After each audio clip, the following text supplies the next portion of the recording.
Thompson Productions. No way, Jose. The following footage proves beyond any doubt that the tanks intentionally set the house on fire.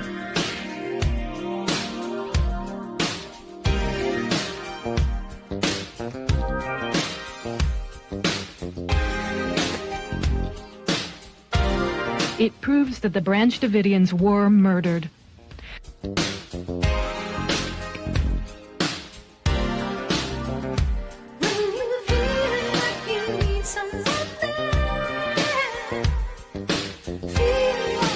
You can see that this tank has a gas jet on the front that shoots fire. You can also see the fire quite plainly.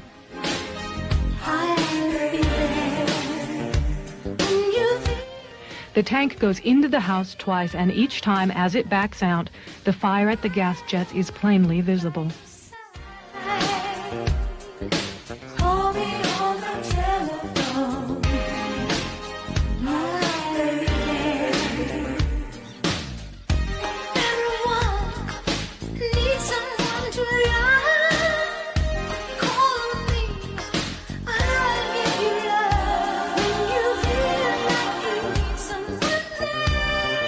We must all do more to recognize and look for the early warning signals that deeply troubled young people send.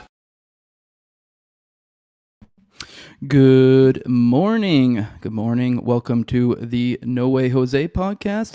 This is Jose Galison, and you are watching the Morning Dump. If you guys can, please let me know if I'm sounding good, looking good. I actually had a little bit of a mic spillage this morning, so I'm really hoping there's not any issues. So please let me know that it sounds it's loud and clear and it's sounding good, because I am a little bit concerned, because these mics, for anyone who knows the ins and outs of the game here, these mics right here, these are not cheap. So yeah, just saying. Hope it look good sounding good. Thank God. I was a little bit like, damn it, I do not want to have to drop another few $100 on a fucking mic just because some asshole cat. Like, I literally walked away from a second and it just went like, then I heard boom, and then I looked back and just see some cat run away. I'm like, you fucking dick. Like, literally the moment I walked away, he clearly did the like boop, like, you fucking asshole. And like a $300 mic. And I'm usually really good about making sure if it's near any like sort of edges. But all right, cool. We're good. I was freaking out a little bit there. Guys, as you can tell, we have no Austin today. It is a beautiful, what is today? Today's Tuesday? It's Tuesday, April 8th. But Austin's not here with us today. Typically, he usually would be, sort of. It was funny. He told me today, it was like we called me last night, and it was like, it's funny. It's like literally this is the first week we kind of are adjusting people that are kind of like they can get more adjusted if they like different hosts, which days or which or whatever. And he's like, yeah, I can't. So his parents are coming in, his family. I don't know if he said that. I don't know why it would be a matter if that was an issue, putting out his business like that. Not that it's anything sensitive. So, but either way, he's got family coming through, so he's gonna spend some time with them today.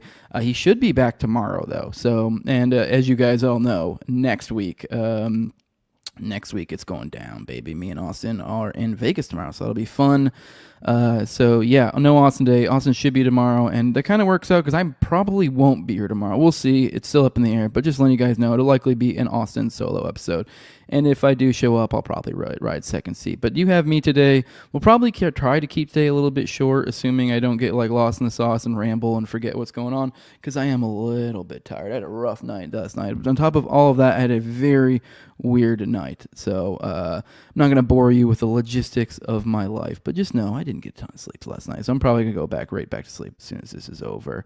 But either way, I am glad to be with y'all. I definitely... Man, I see all the regulars in the chat. I see Doctori420, Eddie Grimm. I see Jeep Joe Nathan, King David, OP Jeff, Sloppy Tappy. Good morning, everybody. OP Jeff says, interested to hear about the Trump assassination. Haven't heard anything in a while. Maxwell Urick, I'm not sure. That name doesn't ring a bell. I am pretty sleepy, though, so maybe it'll come to me later. But yes, we are going to go into the second one. There was some new info that came out due to Ken Silva's awesome reporting, and so we will cover that today. We'll get into that. You see Sloppy Top is saying, Allison equals dad, Jose equals mom. Good morning, my brother. Hope all is well. Very odd to look at me as a mother figure, but hey, whatever. It works. Someone's asking about Racine City again. All right, see y'all in the chat. See Star Crimes is back with us. We didn't scare him off with our crazy child trafficking talk. Jack Burton in the chat. PG. Oh, geez, Alien Big Cat's back. I thought you guys may have scared him off in the chat. I saw you guys being mean to him. Marty McFly. All right, before we get into some content, let's take a moment to remind you guys where the money comes from. Who pays the bills? Who decides the narratives around here? It's Nadeau Shave Co. They control the world. All right, that was ridiculous. I don't know why I went there. I was just being silly. But okay, whatever. You guys know. This is Nadeau Shave Co. They've been with me for a long time now. A great company. It's a single blade safety razor. So, I mean, I'm supporting this because it's also a product I genuinely think is dope. Like, I mean, you compare this to the multi-blades. You look at this sucker here. The single blades, it gives you a much smoother shave. It's much better for your skin. You're dragging one blade across your face, getting a even better shave. And then on top of that, you're only dragging one blade across your face. So you're minimizing the damage multitudes. So it's much better for your face. I mean, it's generally just not bad. It's not good for you in general to drag razors across your face. So if you're going to do it, drag less of them. So Nadeau, one blade. So then on top of it's a lot cheaper. It's $75 for the entire year. Then after that, you're just buying blades too. So, I mean, but even then, with the first year, you're saving money. This is from a company that supports your values. It's a COVID mandate refusing company. It was literally born out of refusing the COVID mandate. And then on top of all of that, I mean, you sweeten the deal even more. It's, an extra 10% off if you use Jose at checkout. Let them know I sent you. But all right, let's get into some content. Actually, let's poke in the chat. I'm gonna poke in the chat real quick. Poke in there, see what you all have to say. The dead guy on the roof was Maxwell Yerrick, not Thomas Matthew Cricks, in my opinion. Oh, yeah, I knew that name sounded familiar.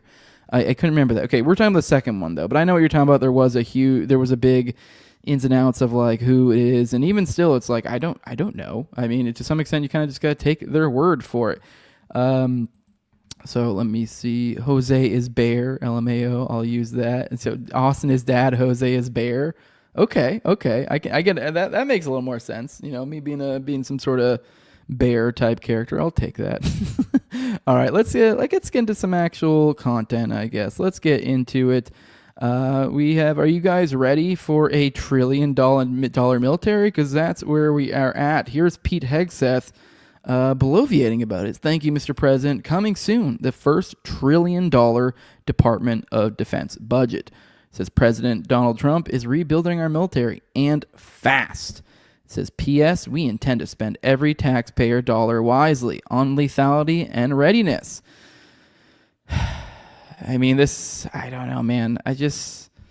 What can you do here? All right, let's watch this video, and then maybe I'll come have more words. It's just kind of just exasperation at this point. But all right, let's go and play this.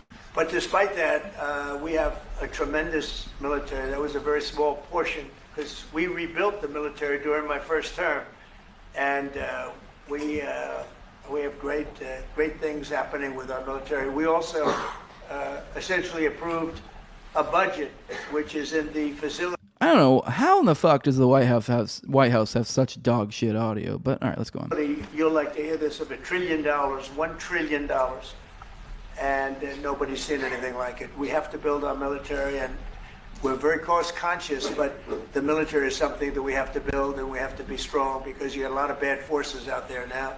So we're going to be approving a budget, and I'm proud to say, actually, the biggest one we've ever done for the military.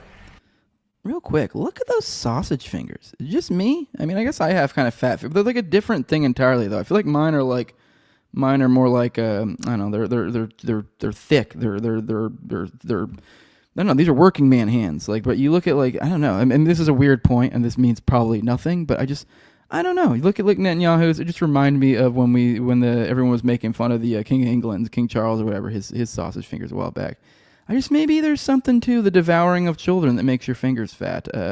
I don't know. It's like a different way too. It's like literally their fingers are going to explode. Like mine just look at, if you were to say they're thicker, it's just because they're kind of, I've used them a lot. Theirs is if anything, it's from not using them. It's from, and for their hands are swelling up from I don't know, just poor circulation or I don't know. But all right, let's go on. We're cutting other things that were under Doge, but under a lot of other. When you look at a woman getting $2 billion for environmental, and it had nothing to do with environmental, and they had $100 in the bank, and they give her $2 billion to many.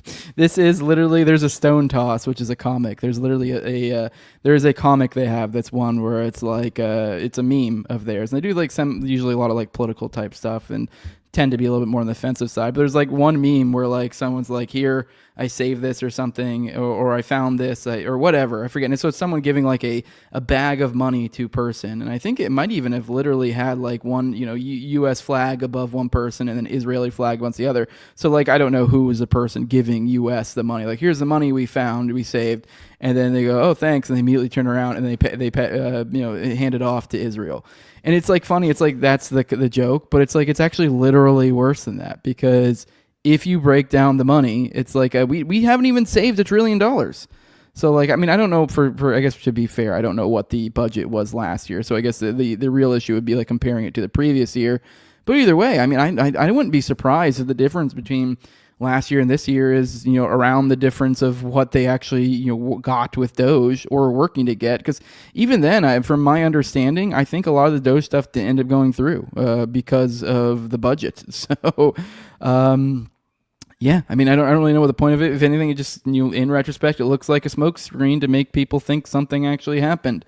That and the USAID. The USAID was still dope, but I don't know. Looking back at it, I'm kind of like, you compare it to everything, you're like, I don't know. Did it really make too big of a difference?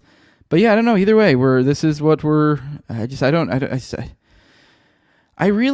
don't know. I know I had this conversation the other day, and I'm not trying to like, really give my buddy, shit or anything. If anything, it's more just kind of to a certain mentality.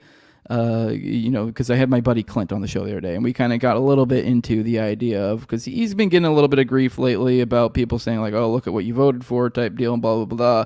And then it's kind of the idea of like, well, my other option was Kamala. And it's like, I kind of, even back then I was making the point that like, I don't know if it really meaningfully made any difference. And it's, once again, here we go. Like, what would really have been the difference if Kamala had gone in? Like, we would have, instead of funny stuff Trump said, we'd be making fun of her for dumb stuff she said. I mean, I did almost really, I'm not saying it would be better. I'm just saying the difference would be negligible.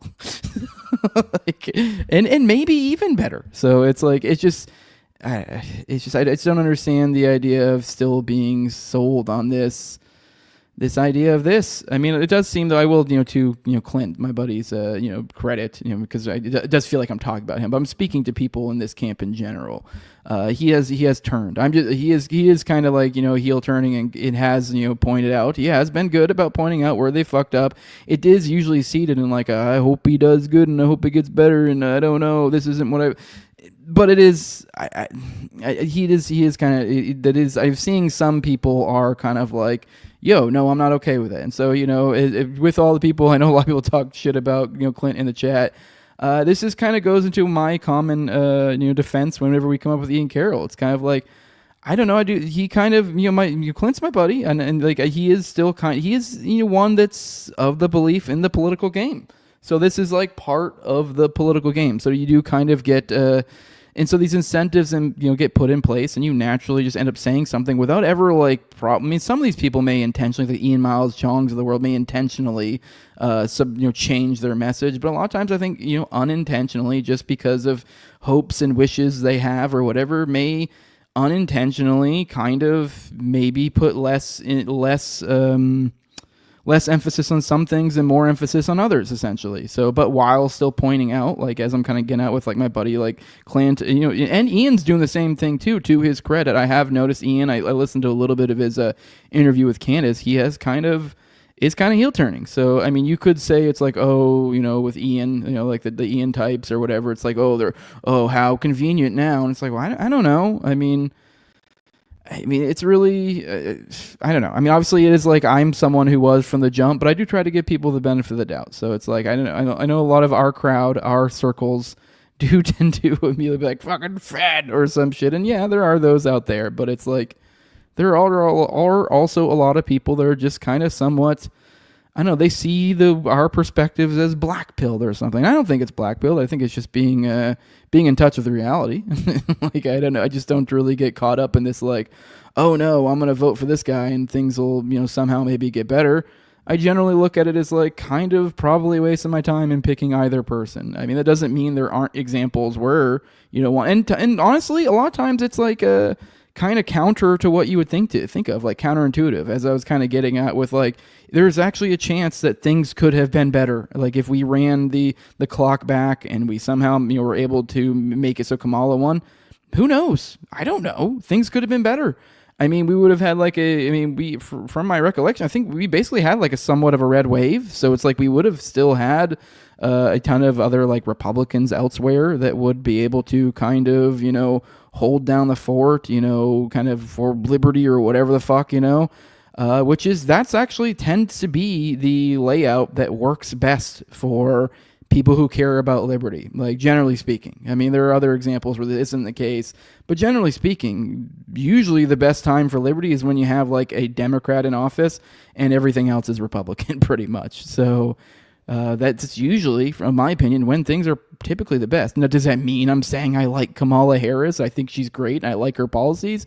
No, it's just a matter of what actually ends up happening in practice.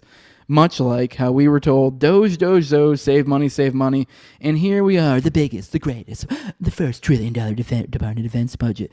This is very much his first go around all over again. I mean, I don't know. Once again, this is also points to don't really know what we expected. This is a guy who got fooled by Fauci. This guy, I forget the name of I can't think of it right now. Warp Speed. This is Mr. Warp Speed right here. I mean, yeah, this is the same guy too, was flouting about how amazing his super big bills were too. The bills that are responsible for the majority of the inflation we see now. I know a lot of people like to blame Biden. Don't get me wrong. He didn't help. He made the problem worse. But a lot of what we're seeing, this financial troubles we're seeing, are a direct result of the pain that Trump inflicted upon us that we are just now feeling, because that's how this game works. So once again, it's like, I don't know. These are the difference between these two puppets is really ends up being kind of negligible in my opinion. So, all right, let's take a second. Let's pop into your chat. So here we go. Jose was just secretly letting us know Nadeau is owned by the chosen ones. Yes. This is no. They are Nadeau directly gets his info from Set. Or Eris. I'm a little bit in a weird. I know. Once again, I know I can't assume you guys watch everything I do. This is a bad habit some podcasters, myself included, get into. Last night I did record a Patreon. I'm referring to that. I dug into the new Aquino stuff. Docs. If you're looking for, I will go ahead and warn you. If you're looking for like, oh my God, here's breaking new information from FBI docs, that's not what I got. I use it as an opportunity to kind of show you what there is, somewhat, and then kind of there was interesting stuff in there that kind of, from their own words, broke down their history, the structure of the temple is set, and blah, blah, blah, like on and on and on. So that's kind of what we went to, kind of sort of broke it down. I gave a little bit of a quick summation, too, for those who have never dug into Aquino, the Presidio scandal. By a quick summation, I mean like literally like a, I don't know, you get a fucking, 5-6 paragraph on each topic type deal, like, quick Google search type info, just the basics, like the wiki type breakdown, like super quick. So, because obviously, you got to do that before I go deep into it. But so I gave a little bit of a summation on kind of who Michael Aquino was, what the Temple of Set is, the Presidio scandal, and then from there we jump into kind of digging into the documents, and particularly the one document. Like I'm trying to hedge your expectations, because I say digging the documents. I mostly just scrolled through them, showed you the contents, really didn't be like.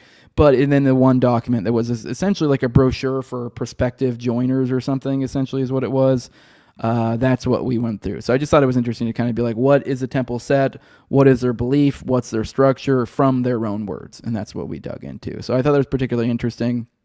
But you mentioned the chosen ones, and it's just funny. Me and Austin talked about Discordianism yesterday, and it's like, I kept bringing up how it matches up with Temple of Set and many other similar such structures, where it is like everything comes through like, oh, things are ordained through this spooky entity that then tells this small group that then tells this the larger group. So which is obviously like, oh, we're shrouding the original source in secrecy.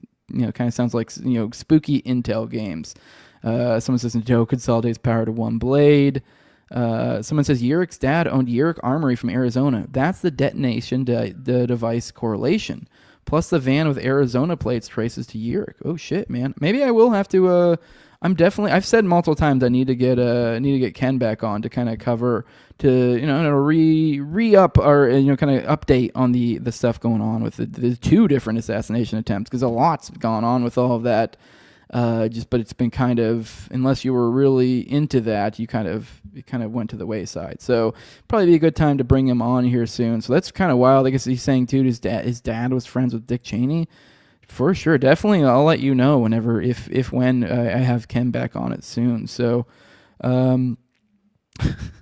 this is someone says somebody made a skit with a razor with 27 blades. The face was covered in bandages.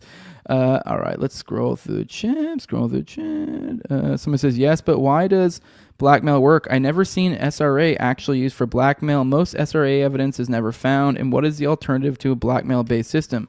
How to overcome it? Why does blackmail work? I mean, because it's stuff people don't want to get out. And then he says, I've never seen it used, SRA used for blackmail. Yeah, I mean, that's something we wouldn't probably see. Just like trying to find snuff films is such an incredible, like, how do you get that? Because, I mean, obviously they're going to try to get rid of every bit of, like, the key issue when it comes to snuff films was, like, that police run into is, like, really the only real reliable way for them to get one or is to commission one, because that's the thing. How snuff films are purported to be made is they are commissioned. So, like, someone requests them and then they then make it. So essentially then the legal issue becomes you are literally requesting the murder and rape of a human being. So it's like and contributing money towards it. Like, I get it, the idea is to do a sting, but this is a lot different than like, I mean, while I do have issues with like the Fed stings where they like, give someone a bomb and this and that, it's a lot different than like literally, actually I guess it's not that much different now that I think about it. It's just a matter of degree actually. But either way, it's still like, they're still at like, technically speaking, they're like, we're not comfortable with putting out, you being like, because if like that would be a ridiculous oopsie when they fuck up. Like, I mean, we talk about Oklahoma City bombing on the show a lot. It's like, one of the things thrown around is that was an oopsie, like a sting oopsie. Like, that it would be an oopsie, like on a level of that, where if you're like, oopsie, we commissioned a snuff film and we accidentally got it without stopping it. It's like, yeah, that would be an insane level of stuff. So what is the alternative to a blackmail-based system? How to overcome it? I would just really, I mean, this kind of comes to a political theory. I would recommend a lot of my old content at that point. Really, it just kind of comes down to overcoming it. Just don't put your faith in institutions, especially institutions backed by coercion, because they're almost always going to fail you. So that would be my suggestion. But I would recommend. I have a lot of live readings from back when I was really into theory on this channel. So go check out some of the earlier playlists. Maybe you'll glean some stuff from that. But because, yeah, really, if anything, it's more about breaking away from the system. I think really that's the only way you can kind of do it is by stop giving them that energy. And by energy would be things like voting, things like, I mean, to some extent talking about it, but it is like, I disagree. I guess it depends on how you're talking about it, because it's, to some extent, I think, what like me and Austin do, letting people know about their crimes, this kind of primes people for, I know people say, oh, it's black pilling, of like, oh, whatever we vote for, we get this. And it's like, yeah, but like your votes are, I think in a certain real sense, like they kind of are, feed into that energy, that attention. That's what backs it. Like they're like, how many times has it been brought up through all of this that, the mandate that Trump has? Right there you go. Like, that wouldn't be something that'd be thrown around if you're like, yep, 5% of our population voted and this is the person they got. And I know a lot of people go like, oh no, then you would have 3% of the population deciding everything. Yeah, but that's 3% of the population bought into this idea. And there are people at the top that would realize like that to some degree there is a correlation there between the buy-in to which they will deal with your bullshit. Now, I'm not saying we get a full-on 1776 fucking sort of revolution. But that just, if anything, it actually typically doesn't get to this point, because I think what happens when you see people pulling out of the system, what happens is the system strikes back, and we see something much like we've seen in these past, handful of years, where you have a figure that rises to the top, and a lot of people go, oh my God, look at this guy, and then he gets this huge mandate, and what does he do with it? you know, it just seems like a vicious cycle that plays itself over and over again. As soon as people start to get wise to it, then they send one and we're like, but this guy, he's pretty sick, right? You know, there's always as people go point to like Ron Paul as an example. And you're like, okay, but the fact that you have to go, but Ron Paul is kind of the point. Like, it's like one dude. And even then you're like, look at his political career. Like, that dude got robbed. Like, that dude, like, yeah, this is one guy. So the idea that we're going to move the political system and change minds, like, sure, there are examples you can point to of where that has happened. There are people, maybe you could make claims they've changed things, they've radicalized people, whatever. But it's like, yeah, but like, if we're looking into where you're going to invest your energy, it's kind of like, maybe not the place. So anyways, a little bit of rambling there. I just, I don't know. So scrolling through chat, seeing if you guys have anything to say. So scrolling through here. One Nation Under Blackmail, 2 volumes.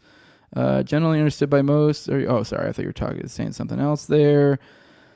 Scrolling through the chats. So, oh, here you're responding. I don't know if you're responding to what I had no way I was talking. Okay, I'm just scrolling through here. All I see. So all I see is people focusing on the evidence of the existence of the cabal and the occult ruling class. That's a good step, but we were beyond that now. We should focus on the next steps of that. I agree and disagree all the same time. So like I just told you, like, I mean, I don't know. I don't think people are there. I mean, most people aren't there. I mean, I think as I kind of was getting at before, kind of with, I guess, my little bit of a rant about like the Ian Carrolls and like my buddy Clint and how they are kind of tied into that. It's like there are, you know, and a lot of us in our circles get frustrated and they just, you know, throw our hands like, well, this guy's clearly a Fed. And you're like, I don't know. Maybe he's just not where you're at. And like this is even with somebody like my buddy Clint. Like he's not where I'm at when it comes to the like black pilling or whatever. Like he still has some faith in the system. I mean, faith in the system might not be the right way to put it, but some small hope that somehow that there can be change and act in there, and it's not going to either just be you spinning your wheels or you wasting your time or even making things worse. So you know, even people that are very close to us ideologically still aren't quite there. So I think letting people know these things does matter. You know, I think that's how kind of sort of how you break spells. So, right, Celebrity says, your hair bothering you? Yes, it is. I showered this morning, and so it's like all, I don't know, just all goofy and like, I don't know, freshly cleaned. It's always, it's odd. So I'm growing my hair out, so it's getting all goofy. So someone says Jose's always playing there. Yeah, it is bugging me today. So sorry. Scrolling through here, man, a lot of y'all today here, huh? Man, all right, I gotta move on to the next topic. I can't interact with the chat too much. All right, next topic, fellas. Here we go. Palestinians' whole funeral. Okay, now we already sort of covered this. I mean, I mentioned it in passing. I really just wanted to look at the responses here. We did cover on the show there was recently a funeral for a 14-year-old American citizen. I mentioned it in passing. I want to say maybe it was an episode with Clint. But yeah, it was Ammar Mohammed Rabi, 14-year-old American citizen who was killed by Israeli fire. So, you know, they were shot, according to the Washington Post, Jalabi, who was one of the individuals, I guess, there. Let me see, the mayor of Termis, Aya, where he was at, said the boys were shot while picking green almonds. The claim from the IDF is that they were throwing rocks at cars. And then they killed them. It was him and it was 3 terrorists. It was this 14-year-old boy and, you know, a couple other boys that supposedly were, you know, throwing rocks at cars. And so the IDF decided, let's just murder some children because that's what you do when kids are being hooligans. Like, I mean, I get it in some sense where it's like stones are actual, you know, serious weapons, but it's like also like, I don't know, that's a child and you have a gun, like, and you are a security. Your role is security. So it's like, I don't know. So let me see. You know, we see the U.S. State Department confirmed that an American citizen was killed. They didn't, you know, he says they didn't offer much comment besides mentioning the Israeli military side, and then says, we offer our sincerest condolences to the family on their loss. And then they say, we acknowledge the IDF initial statement that expressed that this incident occurred during a counter-terrorism operation and that Israel is investigating.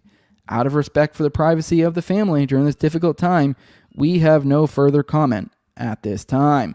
Now, that was really the main thing I really wanted to cover in here. It is also worthwhile mentioning that apparently this was from an area where there were, as you see right here, it was called Little America, where 80% of its population has American citizenship. So I guess it's an area where I guess common people it's common for people to, I don't know if they summer there or maybe summer in America. I don't know. I guess the idea is there's many people that come back and forth, which seems kind of wild to me. I don't know why you'd want to live there if you have the ability to go elsewhere, but I don't know, maybe it's a nicer area, or was at one point in time, because, I mean, it's still, from my understanding, there still were nicer areas, and, so it isn't all the, I mean, I guess it is kind of probably now, but, before all this, so, but yeah, that's where our government is on war crimes. Now, on this note, we'll continue on this note, that the White House says Hamas entirely responsible for Israeli execution of Palestinian medics. So we're seeing a trend here. There is quite literally, seemingly, nothing Israel can do that will give even a word that would imply the possibility of not supporting their every action. It's quite gross, honestly. So it's yeah. So I mean, and this is despite the claims. I mean, this is after all knowing. After the videos have come out, after the IDF claims, because I mean, we played on Sunday. We played the video, and it clearly just beyond clearly shows the IDF claims on this to be a complete and utter lie. Because the claims says they were uncoordinated, which what that means is essentially what they were supposed to do is, I guess, medics were supposed to coordinate with the IDF anytime they go in and out of certain zones. So the idea was that they didn't coordinate, which even on that point, it doesn't really matter. There's actually there was a piece in the last few days that came out from Anti-War about this, about the percentage of, or the amount of attacks of people that didn't. So it's like they've killed plenty of medics that have coordinated beforehand, literally let them know, hey, we're going here, and then it almost seemingly took that exact information and go, oh, cool, so now we know where you are to kill you, and they did so. So, I mean, I don't know, it's just insane. So, but the claims there was that they were uncoordinated, they had no headlights, no flashing emergency lights, they were advancing suspiciously, but even then, it's like, oh, you had vehicles moving, and so you just opened fire on them. Obviously, the idea being is because there was a certain zone. If I recall correctly, I want to say they actually then said later it wasn't, but that might be wrong. So that's a side point that doesn't really matter. The key point here is, at least doesn't matter for the context of what we're talking about right now. But the key point is here that they lied, and it's very clearly lied, and they killed the medics, and still on top of that, they killed medics, buried them in shallow graves, and crushed up the vehicles and everything they possibly could, put it under there as well. From what I don't think it was even they did a very good job. From what I read the other day, apparently there was even like a siren sticking out of the ground that you could see. I'm not sure if that's how they could tell. I guess you could actually tell by satellite imagery. They were able to say they saw it beforehand, the area, and then they were able to see just, oh, ta-da, this whole area just got sanded over, which I think it was like a road or a side of a road or something. But you can very clearly tell, like, oh. And obviously they then dig it out too. So point being is very clearly lied, and still on top of that, all of that, they go. This is from Brian Hughes, White House National Security Council spokesman. Hamas uses ambulances and more broadly human shields for terrorism. He goes, President Trump understands the impossible situation this tactic creates for Israel and holds Hamas entirely responsible, which makes no sense. That's not how this works. So, I mean, and before the video came out, they also, Tammy Bruce said, which is another one of their spokespeople, says that was asked about the executions and also said that Hamas was to blame. She said every single thing that is happening in Gaza is happening because of Hamas. Every single dynamic. And in like a certain sort of sense, they're kind of true. It's kind of true. I guess in a sense that, like, okay, well then, like, because you knew what was going to happen, so therefore this happened. I don't know. It's still ridiculous though, but it's still, because it's like it completely takes away agency from Israel, because like, but you're also You're also thinking beings. So, like, I'm able to admit that, like, Hamas, like, when they carried out October 7th, it was pretty obvious that Israel was going to retaliate. Like, I mean, I don't think anyone really expected to this degree, but everyone knew they were going to retaliate. So, to some extent, you can say that, like, yes, like, that to some extent, this is their fault. They are responsible in a certain sense of the word, not in the ultimate sense. Ultimately, the people carrying out actions are the ones responsible for actions. So, like, I mean, even if they are justified actions, as a thinking being with, like, agency, you are responsible for your actions. So it's like, I mean, you can say that your actions were justified, but you were still responsible for those justified actions. So it's just like a retarded way to look at things. So in a certain sense, it is kind of like, technically, kind of all the things happening in Gaza are happening because of Hamas. Because yeah, we do understand that Israel did this because Hamas did that. But then you also can go on further and go, Hamas did that because Israel did this. And then you can go, Israel did this because Hamas did that. But at the end of the day, you know, the buck starts with literal action. And literal action perpetrated by Israel. All the action happening right now, Israel is doing. So it's just a matter of, like, the first order of events here, of we're looking for who's responsible for actions. It's the ones doing the actions. It's just, I know every time this comes up, it just feels like you're talking to children. You're like, how do you, like, I don't know. It's just ridiculous. It's just a ridiculous way to look at the world. But all right, let's pop into the chat, see what you all have to say. So someone's saying this is exactly how Israel operates since its birth. It is an abomination, and I actually 100% agree with you. The creation of Israel was a complete and utter abomination, in my opinion. So yeah, I mean, this was literally, you know, it was started on genocide, ethnic cleansing, whatever word you want to use, mass murder, incredible, sweeping, gross, property crimes, to a degree unheard of, at that time. So yeah, there's the idea that, like, oh no, poor, like, you were literally, and I get it, like, that's how a lot of states were formed, but it's like, okay, this one was one of the more recent ones, and they're still occupying those people. So it's like, something needs to be done. Either they need to give them these people their land, or they need to give them full and utter, treat them exactly how you would an Israeli citizen, and make them Israeli citizens. Like, this whole, it's just, all right. Yeah, all right. Let's get back to the chat. So let me see. Someone says George Soros had to do it, or someone else would have. So Hamas was funded by Israel, though. Plus, Israel knew about October 7th days before it was always the plan. Yeah, I know. I've covered this extensively, for sure. I know you know that too. So, but yes, for sure. Yeah, they funded it to the. So someone says, brother, if people are chill, you good? Oh, I wasn't looking at the individual breakdown. You got to think this goes out to multiple platforms. So we're probably just on Austin's. I have that's actually like the smallest of all of them. So I'm gonna scroll up. I want to read the article again. Someone says, thanks for indulging my comments. I will let others comment and talk. Sorry for this. No, you're fine, dude. You're completely fine. This is a hangout spot. So from my personal experience, most folks are aware of the cabal and occult elite groups. Even my colleagues in medical field who love to / have to keep a professional outlook are quite open about it.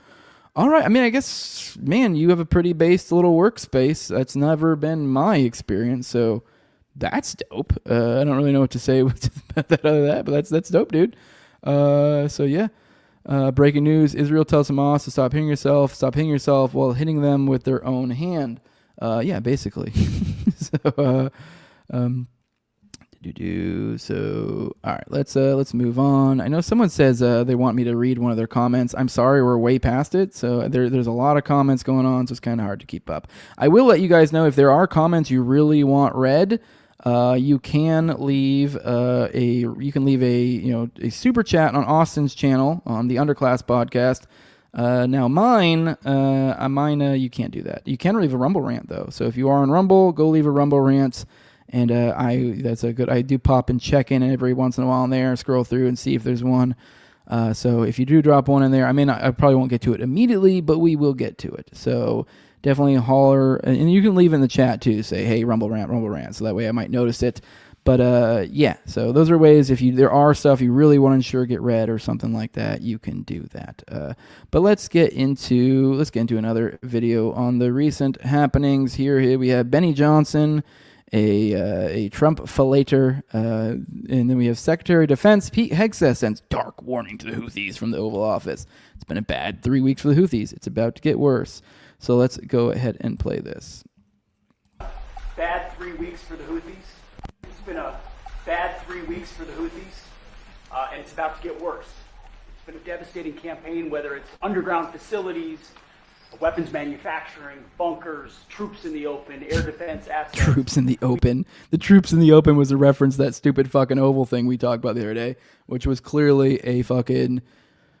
I mean, okay, sure, I guess maybe, who knows? Maybe Hamas, for some reason, really likes to gather in gigantic ovals and yell at each other from across the area to go, hey, this is where we're going to bomb. Okay, we're good. Yeah. Oh, hey, did you hear over there? Yeah, because that totally makes sense. Because even if they were going to huddle, that's exactly how someone would huddle.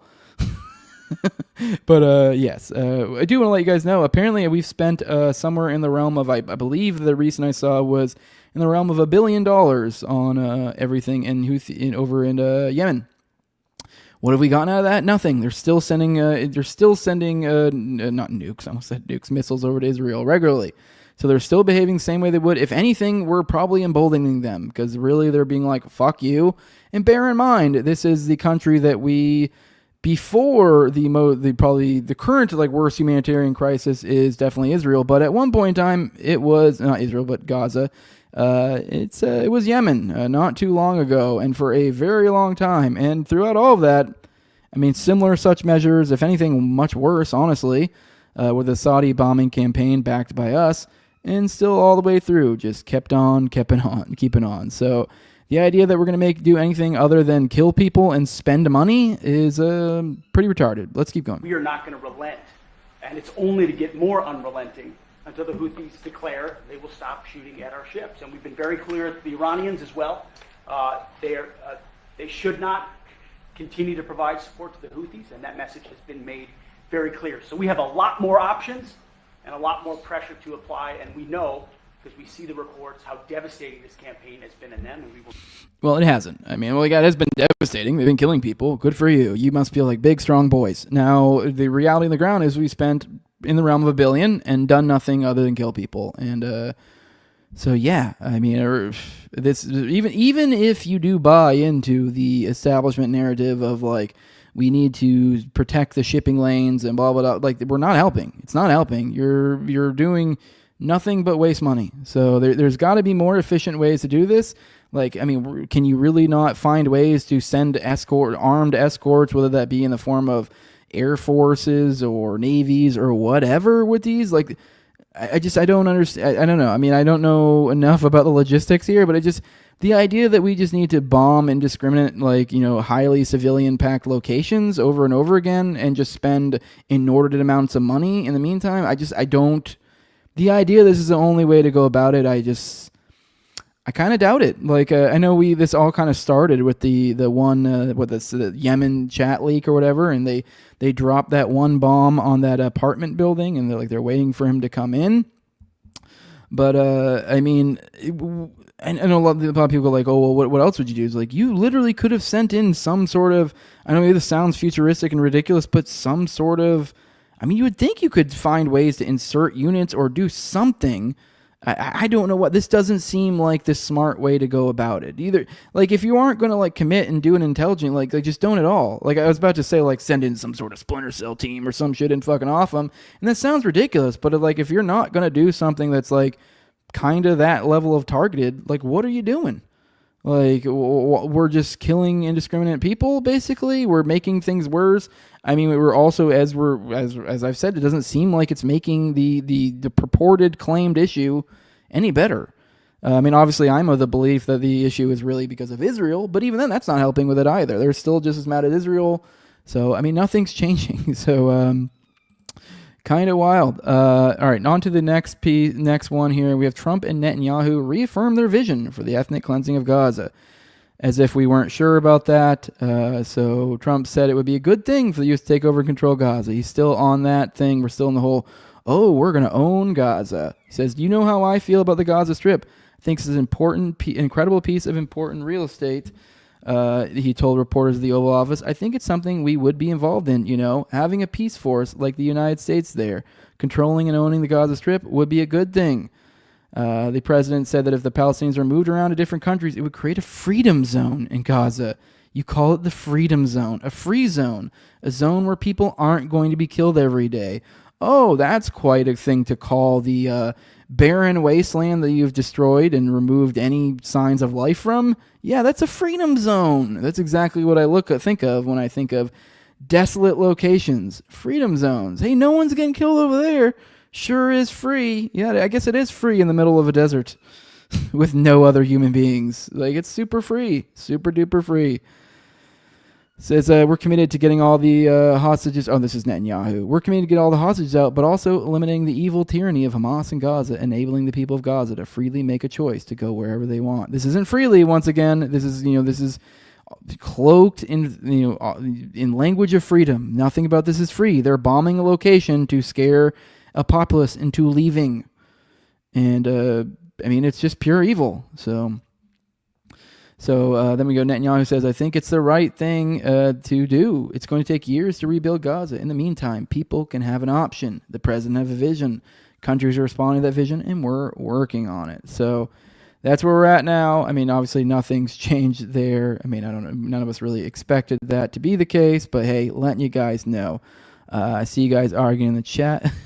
Again, is someone mad about about Israel, the whole Israel Hamas who's responsible type thing? That's what it looks like. Someone says Hegseth is a nativist, a militarist, and a knuckle dragger, not to mention a moron. I do tend to agree. It's just wild because he was one who was kind of framed as one of ours. He's great on the defend the guard or whatever. It's like, well, doesn't seem like that's going to do anything. Now it does it. So just scrolling through. All right, let's get into the next story here. We'll get out of foreign policy stuff here soon, I promise.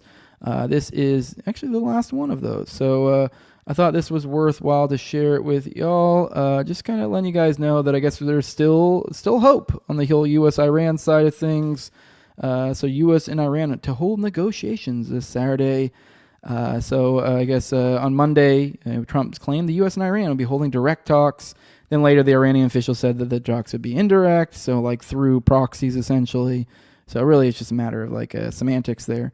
While hosting, he said that the talks would be Trump said the talks would be at a high level, and that reaching a deal with Iran on its nuclear program would be better than the alternative, referring to his recent threat. So yeah, he's still pushing if they don't come to the table, we're gonna just fucking kill people. I guess we'll call that a freedom zone after that too, huh?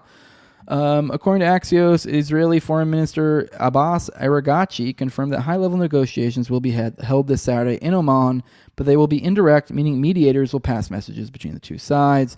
So this is a good, I think this is a good thing, sort of. Let's be real. As I'm kind of a little bit concerned. Obviously, these sorts of negotiations can also just as easily be used as ways to kind of play narrative games and kind of kowtow into that. Because the point being is this could be just a way to bully them into getting some sort of crazy, exploitative deal or giving some sort of, oh, look, we tried. We attempted to go to peace. We don't have a partner for peace. Oh, we have to kill people, obviously. Oh, we have to kill people since they don't do everything we say. And there wasn't really any sort of impetus to really make them do it. And literally our intel communities, far be it from me to trust them, but they themselves have stated over and over and over and over again that they don't have nukes. So nor are they even close to having nukes. So don't know what we're doing here. As I said, keep an eye out. I wouldn't be surprised if one of these days we get a switcheroo and the old feds go, oh, they do have it. And obviously then that becomes, now here's the signal. We're a go. It's green. the feds, obviously we would get no real proof for this, as we never do anytime that's, serious information that leads to wars. As one would think, you'd want to verify such information. But, it's common that we get, sources claim, and we run with it. And, I guess there's weapons of mass destruction. So point being is I could totally see that being the case. This just becomes part of the ongoing, attempt to kind of create some sort of illusion of consent from the people of sorts. So, all right, let's pop back into the chat. Someone says Iran's parliament building's a pyramid with 33 windows. It's all theater. Yeah, you're probably right. Let's be real. At the end of the day, yeah, it is theater, but it's the people who pay for it. So, maybe it is theater, and I agree with you to some extent, but it is yeah. These people very rarely, every now and then you see a Gaddafi or somebody, but that pays the price. But for the most part, especially if they're kind of playing the game, these people are all kind of they know not to, generally speaking, you don't want to set that precedent and start fucking with leaders, because that becomes an issue. So someone says Iran's been controlled op since the 60s. Yeah, for sure. All right, scrolling through the chat. Man, you guys are arguing so much, hard to find questions, but hey, whatever. Just make sure to bug me. Oh, here's Rise Liberty. Do make sure to save that thread I tagged you in so you can go through it in a future show. I'm assuming you're referring to the other location-based one. I forget which state it was, but yes, I did. That'll probably be one I saved for a rainy day.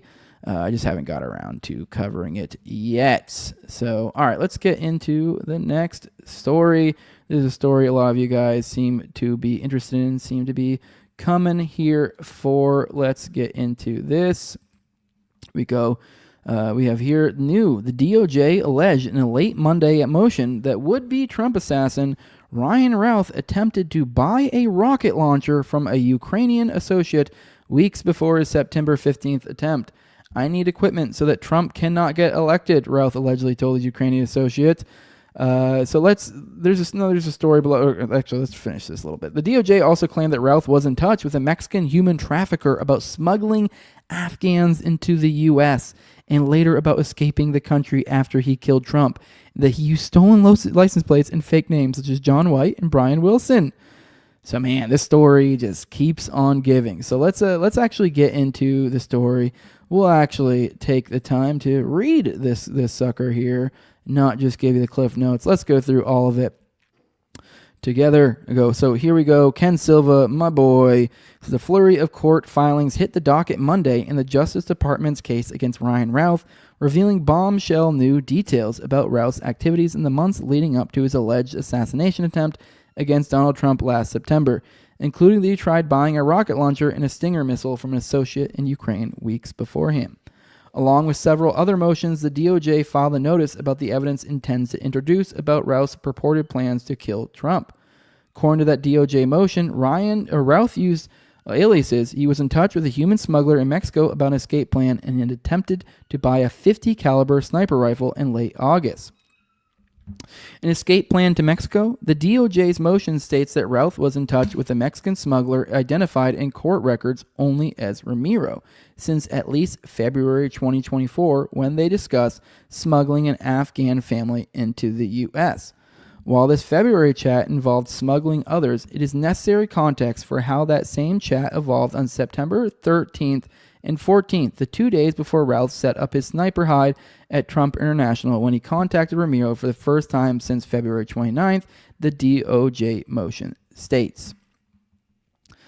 On those 2 days, Routh told Ramiro that he would be in Mexico City in the days immediately before September 15th, with Ramiro responding that he would see Routh then and that he was located 4 hours outside of Mexico City, and with Routh replying that he would call Ramiro once he knew for sure whether he'd meet him, something Routh planned through extensive web searches about travel to Mexico.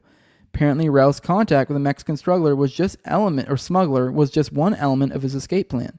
The DOJ also said in its motion that Routh used stolen license plates, burner phones, and aliases, including John White and Brian Wilson. Now we're on to missing missiles.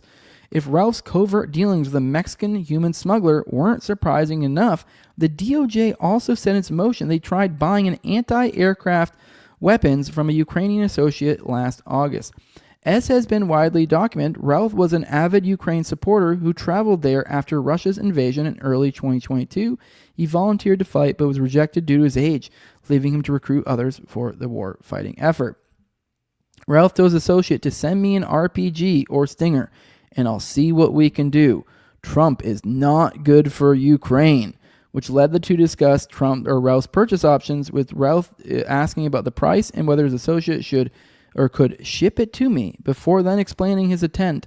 I need equipment so that Trump cannot get elected, the DOJ's motion states. The two then exchanged messages about price and logistics that included Ralph writing, "Going to the local store for such an item is impossible. However, you are at war, so those items lost and destroyed daily, one missing would not be noticed. Do you think Trump will be good for Ukraine?" The DOJ's motion continued. The two continued to discuss the possibility of Ralph securing a rocket or missile launcher, with Ralph sending his associate an image of President Trump's plane and writing Trump's plane he gets on and off daily. Even though some of the above actions aren't directly related to Ralph's actions on September 15th, the DOJ argued that they show his overall commitment to act against Trump. The DOJ's stunning motion comes more than a year after the Department of Defense's Inspector General reported in January 2024 that the Pentagon failed to properly track more than $1 billion in weaponry sent to Ukraine, including Stinger missiles, which were popularized when the U.S. gave them to the Afghan Mujahideen for its fight against Russia in the 1980s. According to the IG report, the Pentagon failed to track roughly $1 billion out of the $1.7 billion in enhanced end-use monitoring, or EEUM, weapons sent to Ukraine. So almost over half of the weapons, which, if I remember correctly, this probably is the same thing that we covered this weeks, probably even months ago with Zelensky. He was talking about this, how well over half the money went missing. And I believe it was if I recall correctly, when you looked into it, it was in weapons. So maybe, and it sounds familiar, like it was like $1 billion missing out of almost $2 billion. So the majority of it missing. So the DoD is supposed to take extra steps to make sure they reach their intended destination. Weapons designated as EEUM include Tomahawk missiles, Stinger missiles, night vision devices, javelins, and a variety of other missiles and bombs, which is wild shit just to be having oh no, they're all over the place. Kind of like the Fast and Furious scandal where they just were just illegally selling weapons all over the place, which, I mean, I'm all for weapons being legal, but it's I don't know, when you're literally selling them to illegal organizations, it's all right, well, that's a different story. When you're literally selling them to the cartel or something like that. The IG report didn't say whether any weapons had actually been diverted for other purposes, saying that's beyond the scope of their evaluation. The DOJ motion also follows reports that Ralph was communicating with British-trained Afghan commandos who were abandoned there after Kabul fell in 2021 and who are now living in Iran. Now, other Ralph motions. Also on Monday, Ralph's attorneys argued the DOJ's firearms charges against him should be dismissed on Second Amendment grounds, and the DOJ should be barred from using a witness against Ralph because the FBI manipulated that witness. The DOJ countered by asking Judge Eileen Cannon to prohibit Ralph from mounting bizarre legal defenses, such as that he was morally justified in plotting to assassinate Trump. Ralph's next hearing is set for April 15th, when the motions described above will presumably discuss. He is set to stand trial in September. So, man, we still got a hot minute before they come in with that. So, all right, let's pop into the chat, see what you all have to say. Power corrupts is a simplification. It's more like good people lack the strength to protect power from those who would use it for evil or for their own ends. I would put it as more like a coercion corrupts. So voluntarism, baby. And even then, it's So Dolph says, I really respect you guys on this channel. It's some dope content. There's this French dude that has a channel too, focuses on European glowies. He is top tier. Well, I appreciate that. It means a lot to us. We're having a good year. Looking like it's going to be pretty damn sick. By the way, looking like I believe around late June-ish, we'll probably be doing Bohemian Grove, I think, is that's when we're looking to do it. So just giving you guys a little update on that. So, man, me and Austin have a whirlwind of stuff going on. As we've told you, it looks like we'll probably have a Jake Shields episode dropping this month in April. Next month in May, looks like I think we'll probably have another Jake Shields episode dropping. And then in June, the following month, we'll have a Bohemian Grove, dude. So, man, and that's without the other stuff that'll like almost certainly fall in our laps as time goes on. But, man, we're killing it lately, so we're having a good time. Appreciate a lot of you guys are jumping on board as we're growing. So it's good. It's good to hang out with y'all. So as this grows, though, this show is becoming more and more harder to hang out with the audience in the chat. It's more just popping in and seeing an untenable chat. So it used to be, I used to be able to like literally go through damn near every chat. Now that this is a thing of the past. But hey, it's a good problem to have. Suffering from success. All right, I got another thing from, once again, I do remind you guys, with the new people coming in here, a thing we do on this show, and a lot of times I forget to even mention it to you guys, but tag me and stuff. If you follow me on Twitter, at TowerGangJose, Austin's at TheaterThugAWP, between the two of us, follow us, and if you tag us and stuff online, we're very likely covered, especially if it's good content. Essentially, you guys are eyes and ears out there. Keep an eye on us and all the interesting stories. And Doc Torrey's one of our best finders. We should start a cult. We should call it a finders cult. I'm just kidding. That's obviously an awful reference. But Doc Torrey's one of our best little finder out there. Here he is saying, first the one in Europe, and now this one referring to a tweet that he quote tweeted, which is... This is from David Medina. It says, new, Florida just busted a massive global child pornography ring that includes over 1 million videos, some with babies involved. Over 1 million videos showing sexual abuse on minors. Many of those were babies that are being sold around the world. If you're involved, I hope you never see the sun again. Florida AG James Utemeyer said, doesn't get more discussing this. Pray for these innocent little ones. Now, was this I wonder if this is, as I'm reading this, I'm realizing this might be the one I actually just covered the other day. I just don't remember Florida having anything to do with it. So, unless it's a separate one, you said first the one in Europe, because there was, I forget, it was some sort of like kid flicks or something. But let's go ahead and play this video, see what they have to say here, and then we'll see what we have to say at that point. Busting an international child pornography ring. We will be bringing charges against 8 individuals this morning, 7 of whom are Florida residents. As a dad of 3 little ones, it's tough to talk about some of this stuff, but what these guys were doing was truly heinous. There's not a word in the English dictionary that can describe the gross content that was on the videos. Our investigators have been able to get their hands on over 1 million videos showing sexual abuse on minors. Many of these individuals were babies that are being sold around the world. The 2023 National Center for Missing and Exploited Children reports over 36 million instances of suspected child sexual exploitation and over 100 million files related to child sex abuse material. And that's only what's getting reported. This continues to be a problem in our country, in our state. Protecting our kids is not an easy task to begin with. And today, with the access to the internet and social media, it allows these sick predators to more easily get access to our kids. And as I've said, my first 5-6 weeks on the job here, that's going to be a major priority for my office. The individuals that are being busted today that purchased this harmful content, many of them found it through TikTok. It was available online. They found access to a portal where they could purchase this dangerous material. TikTok has shown they can very quickly get stuff off their website. If there's unlicensed music or something going around, they've proven with a flip of a switch they can get it off. And it's taken too long for them to get some of this pornographic material and avenues to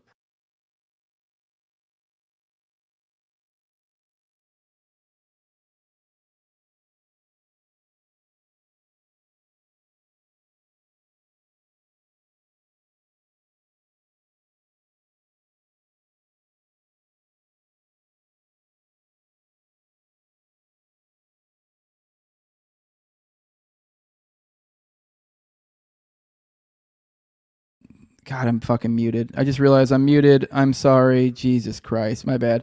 Oh, I did see someone says audio seemed a bit low from the video. Yeah, it did. I did try to crank it up. I mean, it literally was just the video. So sorry for that. I can't do anything about that.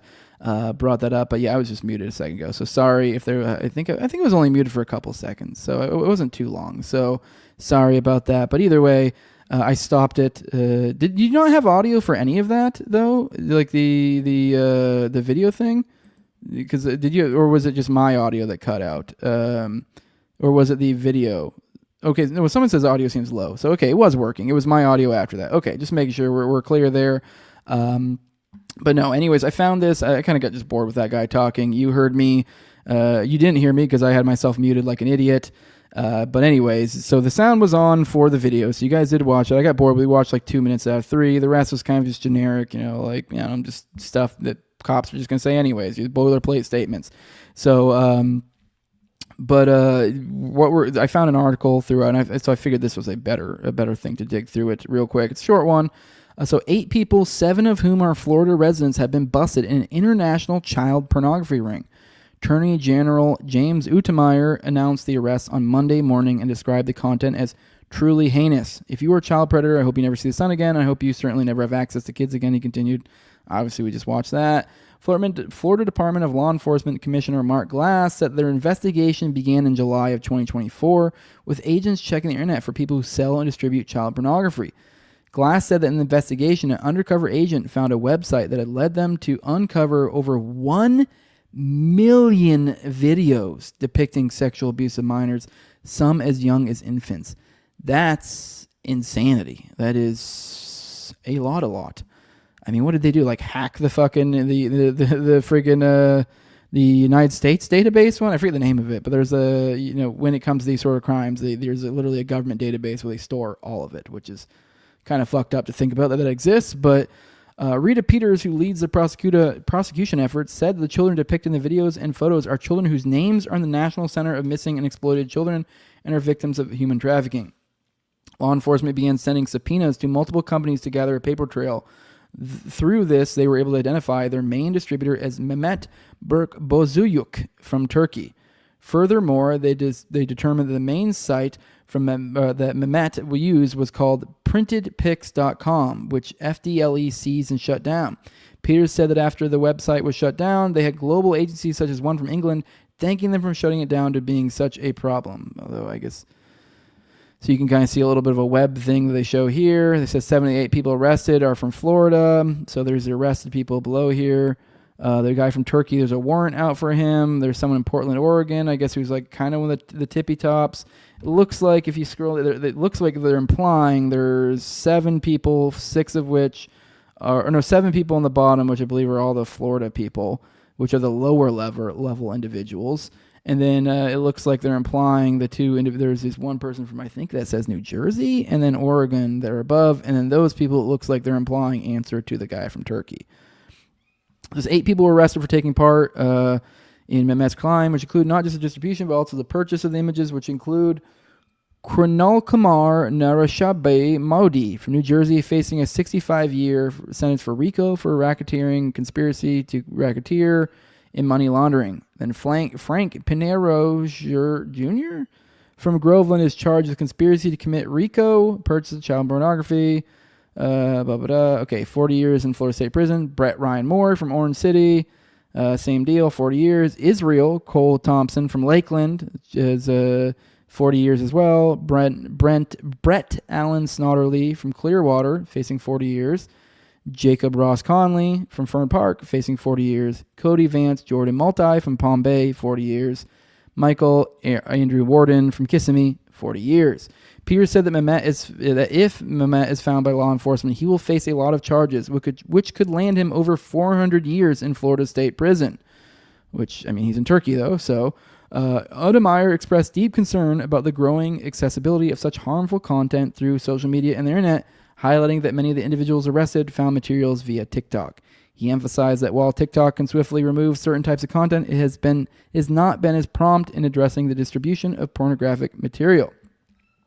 I do kind of want to look into this guy from Turkey. Like, who is this fucking guy? I wonder if this is someone that we know stuff about already. I'm gonna copy paste that one. Maybe I'm gonna pop it in. I'm not gonna do that right now, but I'm gonna check in on that here in a little bit. See if I can find more goodies there. I mean, goodies is the wrong way to put it, but more information, because I'm like, there's smoke, there's fire, and with something this big, you would think this guy's probably been involved in other things. And something of this size, like, man, you gotta, I mean, the stuff that we talk about on the show, it's like, it makes you wonder what kind of clients was this guy dealing with? What were the people he had hanging around? I don't know. All valuable questions. So, all right. Someone says, interesting timing on this. Turkey suspending military ties with Israel in the state where the most Zionists are currently representing the federal government. Yeah, that is true. Florida is like a huge hub for Jews, which is weird. I've noticed in the past few years. It didn't used to be. I didn't used to notice it. Maybe I've just become more Jew sensitive. I don't know. Very weird, but whatever. Someone says, I lived in Oregon next to the original Temple of Set. Washington to California along the 5 freeway is the premier trafficking region in the country. All right. Interesting stuff. All right. Scrolling through the chat, seeing what all you have to say. How much server does one need to host millions of files? Shit. Yeah. Someone says, and the feds can put that on a computer. If I can't tolerate actual pedos, but is this real? If it is, it boggles the mind. What happens to people's mind? Gross and evil. All right, let's do one more thing and let's get out of here. Let's make this like a daily little tidbit or something. I just want to take a little minute. I found I dug through my massive amounts of bookmarks, and I found I had actually bookmarked it forever ago. It took me a while to find it. But we had recently on this show, we had covered a Boltzmann Booty Substack piece on Roger Moore. And now what that was a sub piece of a larger thing. And that larger thing was this, essentially, the thread compiling CIA Oklahoma City bombing connections. And this is one of them. So it was like a small part of a much larger thing. So there was much more CIA connections to just Roger Moore that we covered over, namely the one most people's mind go to initially is Strassmeir. And so that's where we're going to start. Andy Strassmeir. So this was a guy who was at Elohim City. He was kind of hanging out there. He'd met up with McVeigh multiple times. He's frequently brought up as someone to be concerned about as a glowy of sorts. So the first contact this guy had in the States was Vincent Petruski, a likely former CIA guy. Now, just a recap on Andy Strassmeir. He was former German military. He worked in intelligence for, I believe, a portion of that. He's also admitted to being at a kibbutz for a while, and even essentially manning the area, like working security with them for a period. So essentially, almost looks like a what's the word I'm looking for? Like a cross training type thing. Like working with another nation's entity. Whatever. So he was there for a while. He was in. He's also his grandpa, I want to say, is worked for Helmut Kohl. I forget it was his dad or his grandpa. Either way, he's like super clicked up politically in that area. Also came from, there's also military / intel connections. So dude glows. And when he comes to the States, when he decided to just leave the military and he decided to come to the States, the first person he shacked up with was Vincent Petruski. So here we go. Vincent Petruski is one of the first men Andreas Strassmeir contacted in the United States. His career as a military intel officer is widely believed to have been cover for a career in the CIA. He told Strassmeir that he was CIA. He was probably part of Phoenix in Nam. So let's go into this. Here's an excerpt if I had to guess, probably from Aberration in the Heartland of the Real. But here we go. One of the first people he contacted in America was Vince Petruski, a retired Air Force colonel who had spent time in Berlin and appeared to have a long-standing friendship with Strassmeir's father, Gunter, an influential political operative in the conservative Christian Democratic Party.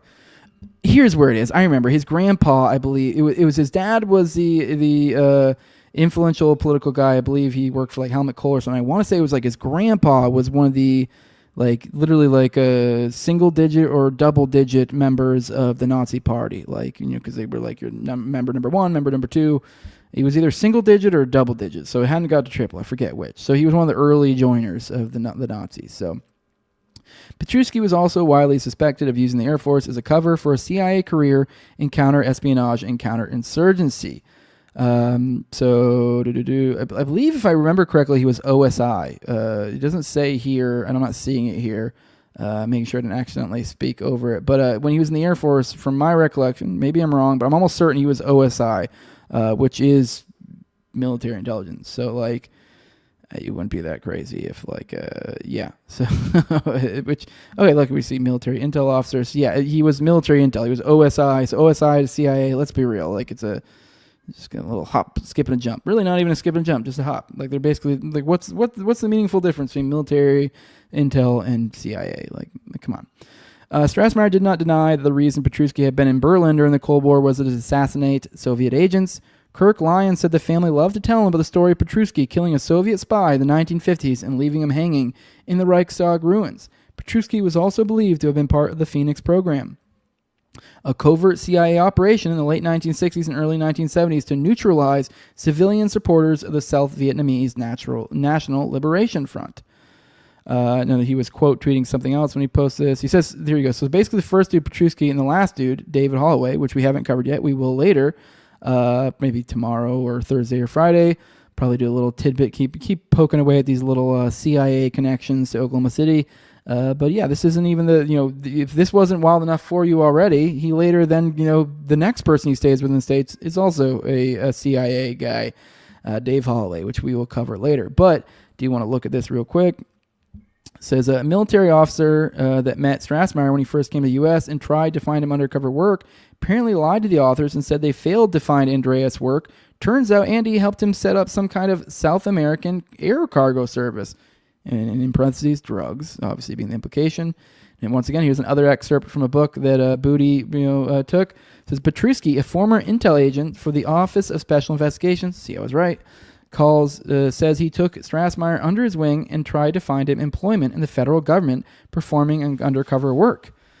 And keep in mind, for those who aren't aware of where Strassmeir's story goes, shortly after this, then he goes to Dave Holloway, lives with him. Now, Dave Holloway, the guy I just told you is also CIA, was living in TLI. What was it? San Sabo, Texas, I think.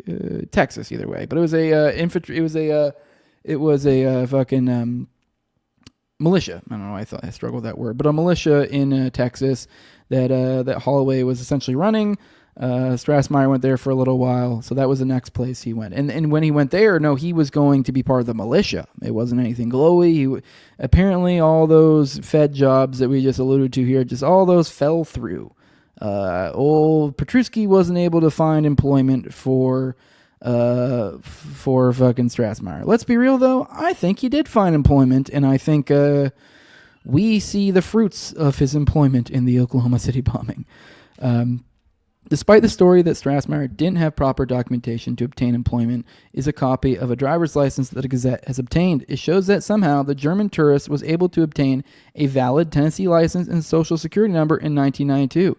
And apparently one of the odd jobs Lyon and Petruski spoke of was indeed unique. Eventually, Strassmeir settled down and said he was acting as a middleman for an old family friend, Colonel Petruski, who he also described as an ex-CIA guy that my father has known since the Cold War.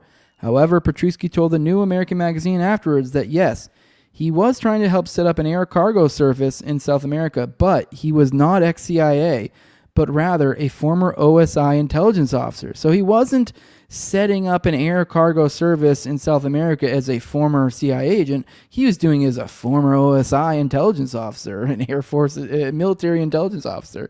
So, ooh. Also, Petruski told the New American that he had never met Strassmeir's father, who he believed he had spoken with on the phone one time. So why did Strassmeir vacation in the U.S. for 8 years in clear violation of the normal short-term tourist visa restrictions? Interesting stuff. But all right, let's check in the chat, see what you guys have to. Oh, did I not have that up the entire time? All right, well, I had this. My bad. I didn't show it, but whatever. I mean, I was just reading anyway, so. But I do like to typically give you guys a little bit of visual aid so you can follow along if you choose to. So my bad. I'm sorry.